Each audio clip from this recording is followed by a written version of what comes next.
Jagan should have luck as a flaw. I think a no luck Jagan is terrible design. I think a no luck Jagan or low luck Jagan is terrible design. Because it opens you up to those low percent crits in like chapter 1 that just ruin your whole game plan, right? I think if a Jagan is supposed to be like, I'm fine with bad luck growth,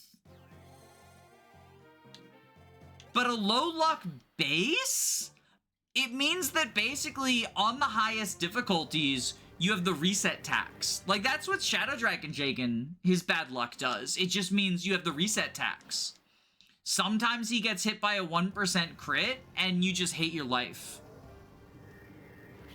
I think if you want to give him good enough luck that for the first, like, 4 or 5 maps, the maps that Jagan is supposed to be most relevant, he doesn't face crit. And after that, sure, if you want to have him face crit, that's fine.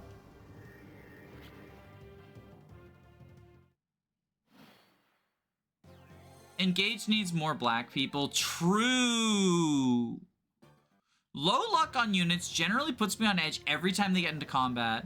I think if low luck as something like 5 luck would be tolerable, but low luck as in literally 1 luck is dire. Yeah. Reliability is the main point of an early game crutch. Why would you shoot them in the foot like that? That's my thought process. Never ask a woman her age, never ask Manus Salibur or Excelblem what happened to Jagan in Chapter 1 of the Hard 5 Iron Man. That redefined the man's entire career.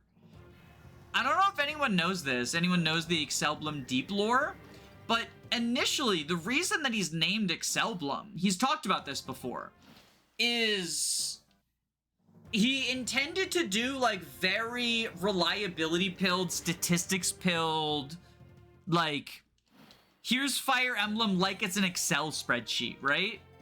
And that was the intent of the content. His very first video was looking at good units through an Excel spreadsheet. And then he planned on applying that principle to his Iron Man and doing, like, here's how we can do our most reliable stuff. And then Jagan got 1% crit on turn 1 and he went Joker mode, and now it's a channel that does Let's Plays about unhinged playthroughs sacrificing people. So, like, that 1% crit, there are timelines where that didn't happen, and it's just a very different channel. Which is, it's crazy to think about, right? Like, it's one of those crazy... FE11 was the Joker moment. I think he said, like, he didn't think that the Iron Man would last after Jagan got crit, so he just, like, played through and expected to, like, fail, but then he didn't fail, and that sort of defined the channel. Like, it wasn't just the 1% crit, because if he just got a 1% crit and then wiped in Chapter 1, you know, that's not going to define an entire channel. It's the fact that he managed to power through it. I didn't realize that was the whole motivation for the shift. That's what he says. You know, I'm not in his brain. I'm not a mind reader. I'm not the Excelblem biographer. I'm just, it's a thing that he has said publicly. Which is why I'm repeating it, right? Like, I don't think it's like I'm not trying to, like, start drama or whatever by, like, spilling secrets. Top 10 things Excelblem doesn't want you to know. But, I think that's pretty awesome. Like, I think that's just very fucking funny moments.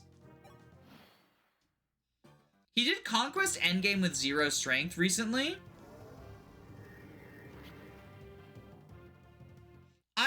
So I'll admit, like, I haven't watched Excelblem in a while. I used to watch, funny enough, I watched, like, the FE11 and 12 stuff, even though I didn't like it at the time. The games, not the content. I didn't like the DS emblems at the time. How times have changed. I fucking love these games now. I started a Hard 5 Shadow Dragon playthrough off camera. Like, that's how FE12 pilled and FE11 pilled I am. I've begun the Arcanea arc. But I haven't watched Excelblem in a bit. Not out of any sort of hate. This isn't, again, I'm not starting drama. I don't know. I'm burnt out on Fire Emblem, especially playing it myself. So, in my free time, when I'm like, I want to watch something, Fire Emblem is like the last thing I want to watch, right? Like if I've been watching, like, funny enough, as much as I don't enjoy modern Pokemon and playing it, I do enjoy watching modern Pokemon content. You know, you got your Jimmy Cools and Stigurna's doing, my friend Stigurna's doing a daily thing for Pokemon Champions. Mango and Tulok, who used to be an Elden Ring YouTuber I watched, is now taking the full turn into PokeTubing. And I like a lot of his new content in that. Wolfric VGC. I don't really watch much Wolfie. My wife does. So, like, if she's watching it, I'll watch it.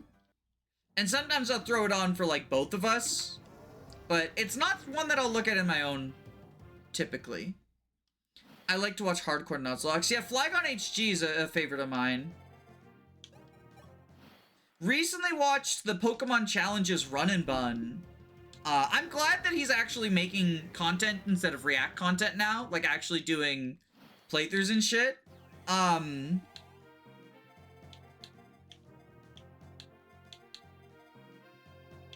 Turns out, when he actually, like, tries to make content, it's good. Instead of just, like, React slop, right? I really liked his Run and Bun video. That was a really good one. I don't like Peachel's personality. That's fair. I think, I always like to assume that any streamer personality is literally just that, a streamer personality. And, you know, that you should assume that about me as well, right?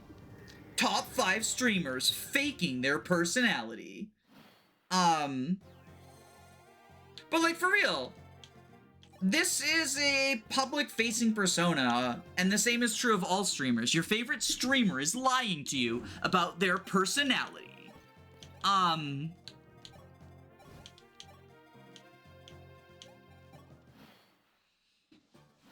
Play the Tohuho SRPG if you want something fresh. I'll be honest, if I want something fresh, it's, you know, dipping outside of the Fire Emblem genre. Just started Yakuza 6. Finished Yakuza 0 a little bit ago. I'll be honest, I think the game's overhyped. That's my take on it.